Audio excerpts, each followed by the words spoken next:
Tonight's speaker has been a professor of English at Arizona State University since 1997.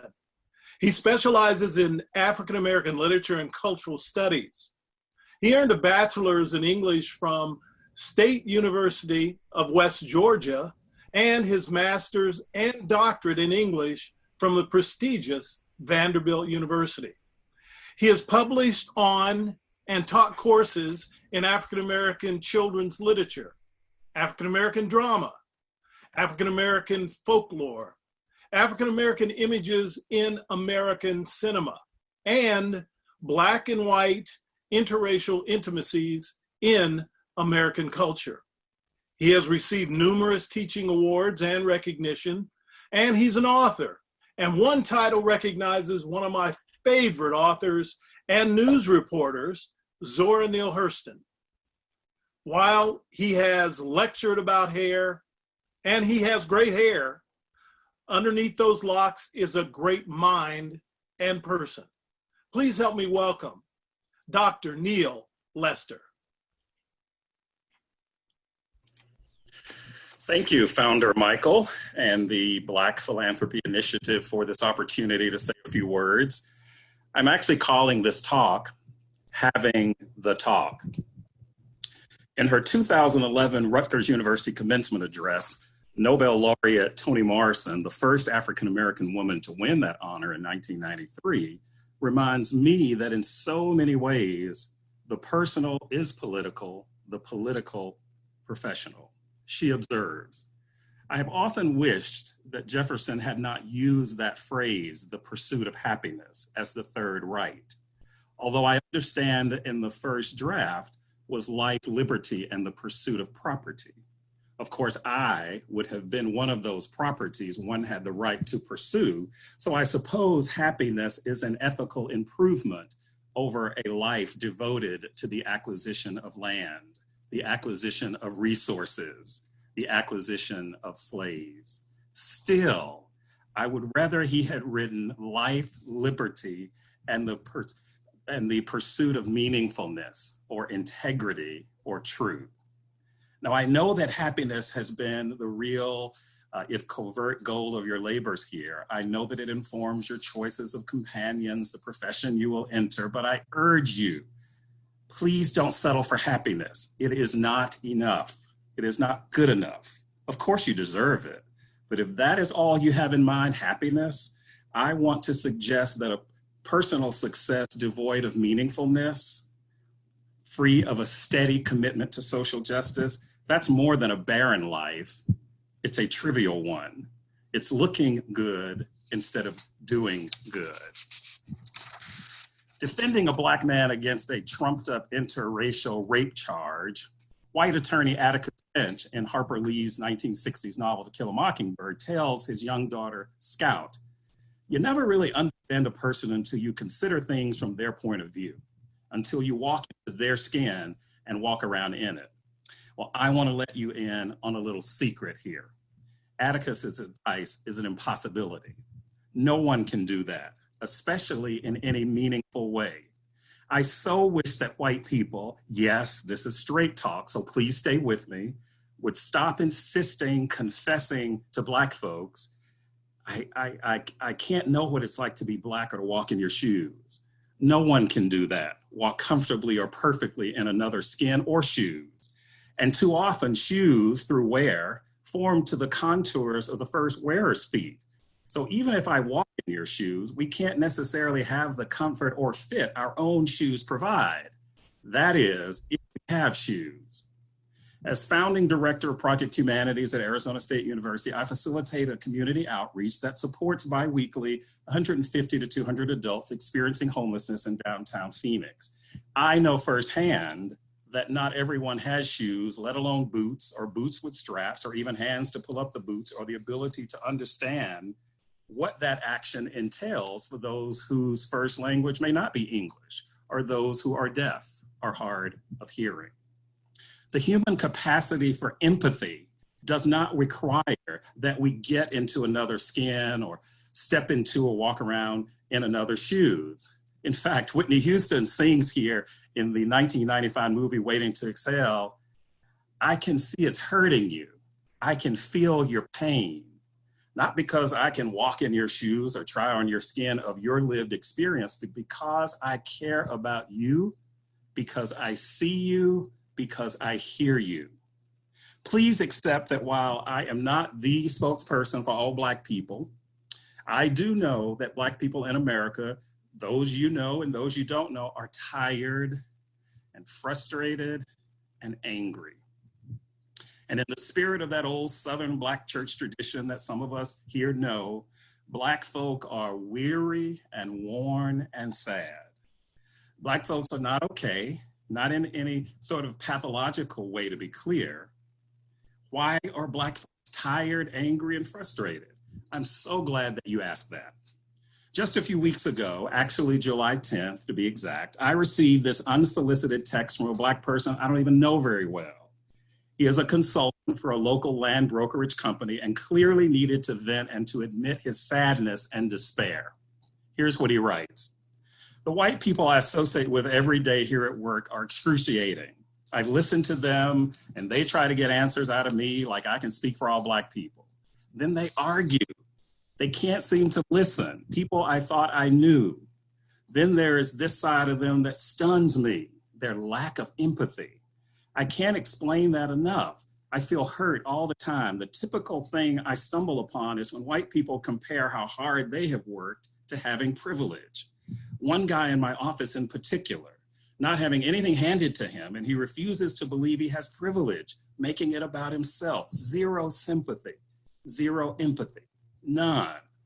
And he still doesn't understand, incapable of grasping just a tiny bit, and makes the most outrageous excuses. Good guy outside of when we have these conversations. But I naturally want to avoid him and others. Irks me to no end. It's a sad place when you feel you have to fight for acceptance with those you care about, or at least thought you did. Black people are tired and weary from not being heard or believed or listened to. We are tired of explaining to white people what it means to be Black in America, especially to those white friends, family, colleagues about whom we care so deeply.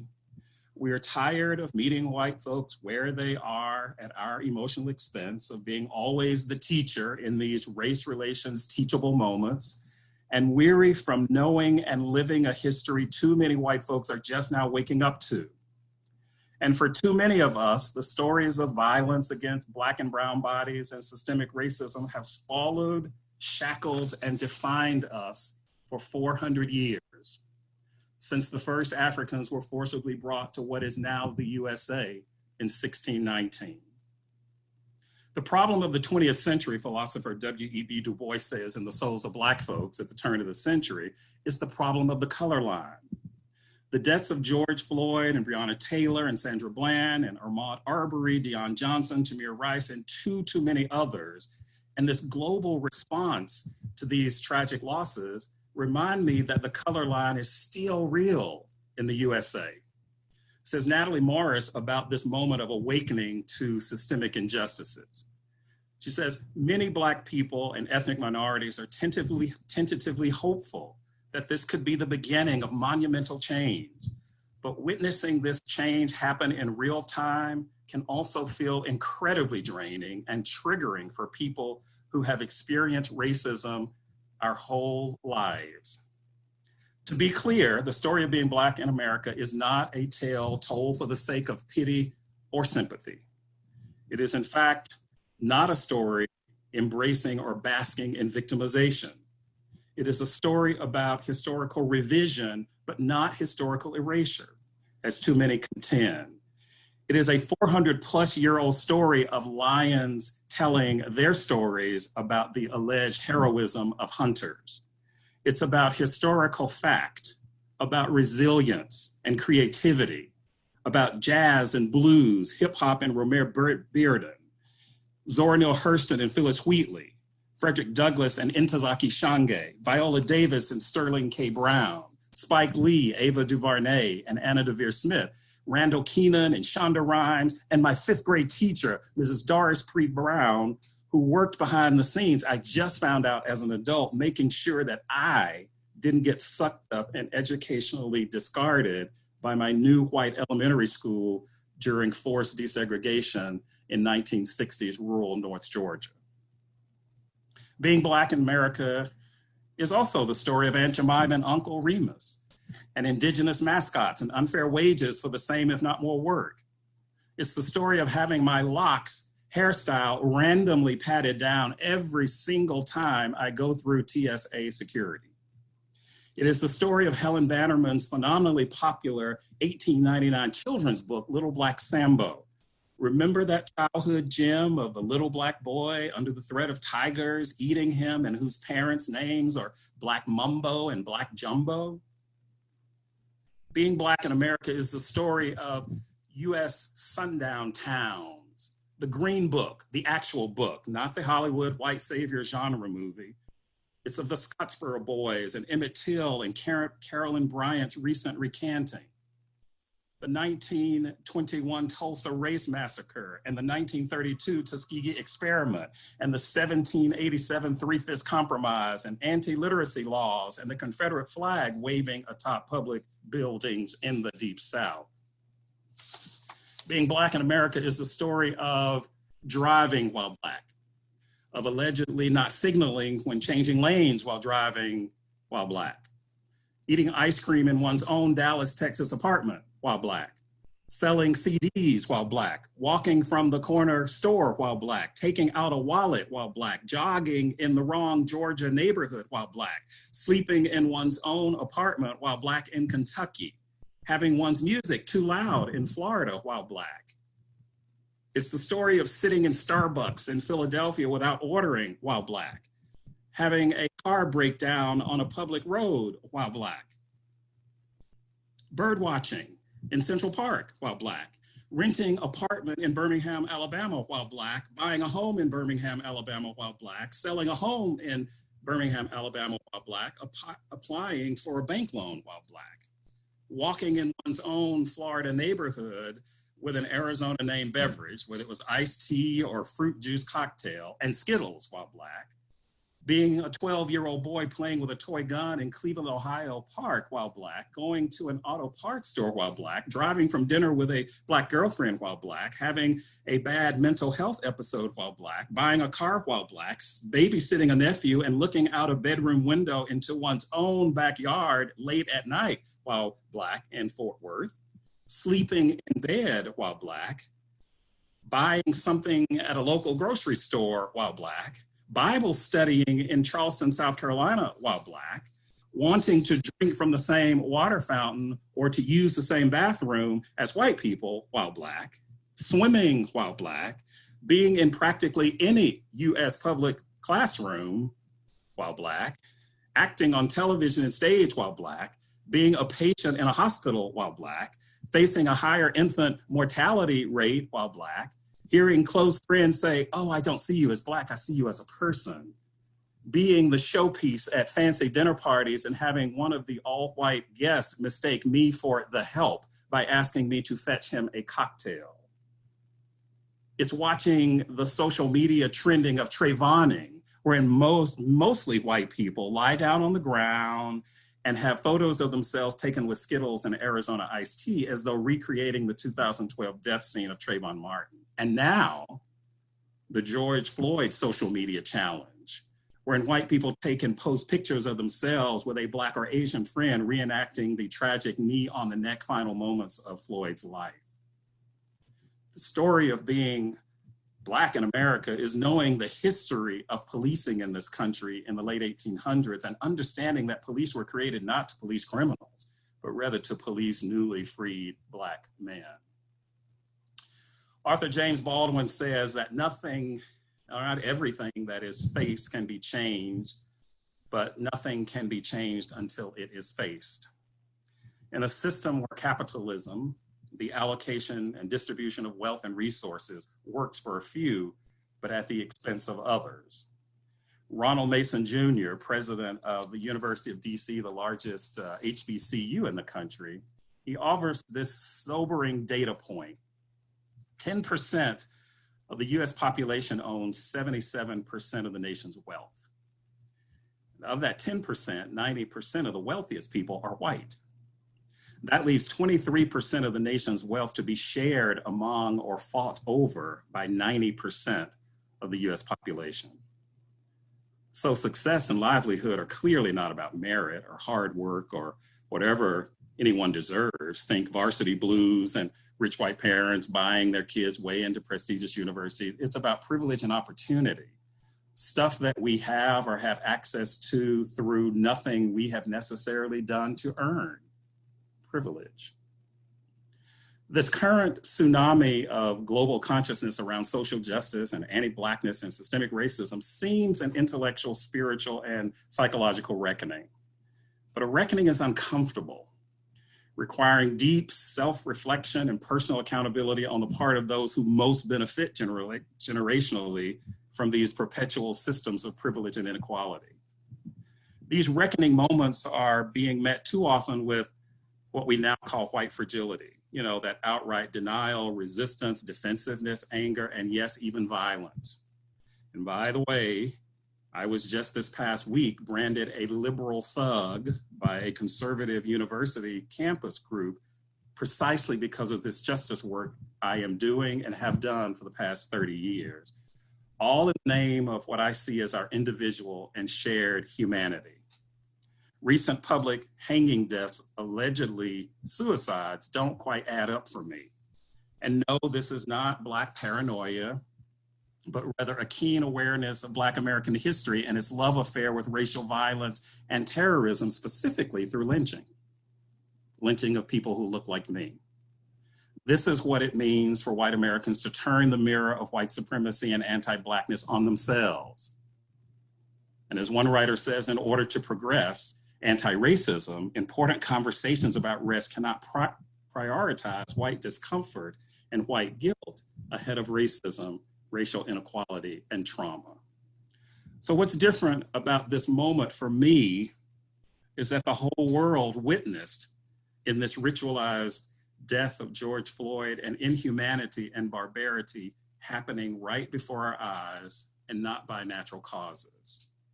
This yet another death reveals an institutional and systemic cancer. And as he took his final breaths, George Floyd, panicked and gasping, looked at us. He looked us dead in the face and he called out for his mama and he called out to us. In George Floyd's dying and death, so many Black folks I know saw ourselves and our friends and our Black fathers and Black mothers and our Black sons and Black daughters and our Black siblings.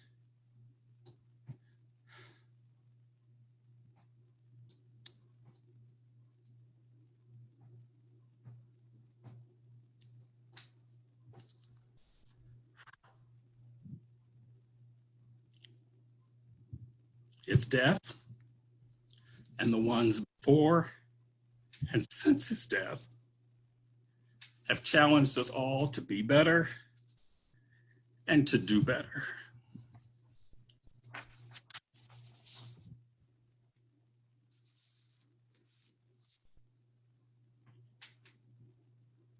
Joining book clubs and making organizational and institutional statements and toppling these Confederate monuments and getting rid of degrading Indigenous mascots, listening to podcasts, reading books, and watching documentaries certainly are a start.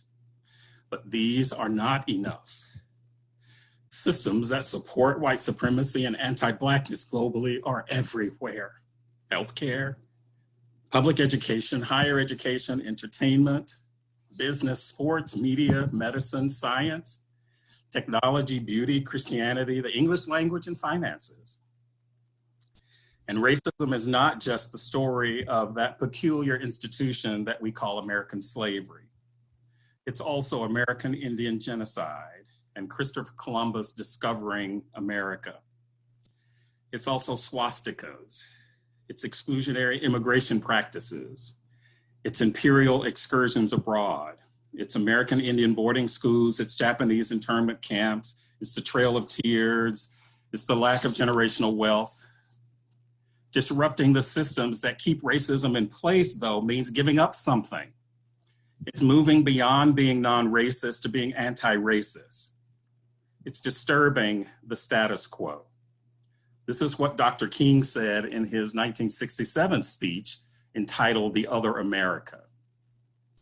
But we must see the struggle today is much more difficult. It's more difficult today because we are struggling now for genuine equality. It's much easier to integrate a lunch counter than it is to guarantee a livable income and a good solid job. It's much easier to guarantee the right to vote than it is to guarantee the right to live in a sanitary, decent housing condition.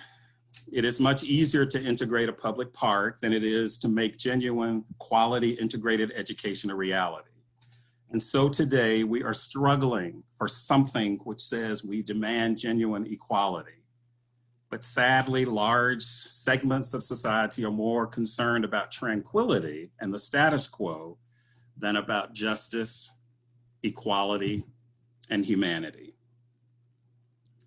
Says a writer in the Washington Post back in June of 2010 about Black and white responses to now in terms of how and what to do, because we've been here before, and how to fix this complicated problem of race in America. The writer says, yes, this is confusing for whites and Blacks, this unprecedented moment. The confusing, perhaps contradictory advice on what white people should do probably feels maddening. To be told to step up, no, step down, read, no, listen, protest, don't protest, check on Black friends, leave us alone, ask for help, or do the work. It probably feels contradictory at times. But you know what? You'll figure it out. Black people have been similarly exhausted making the case for jobs and freedom and happiness and justice, equality and humanity for 400 plus years.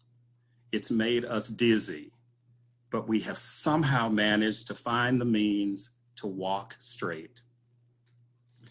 We who are most suffering and most affected by what I and many Black others now call the parallel plagues of American racism and COVID-19 know that there are no simple answers to ridding ourselves of these two deadly diseases.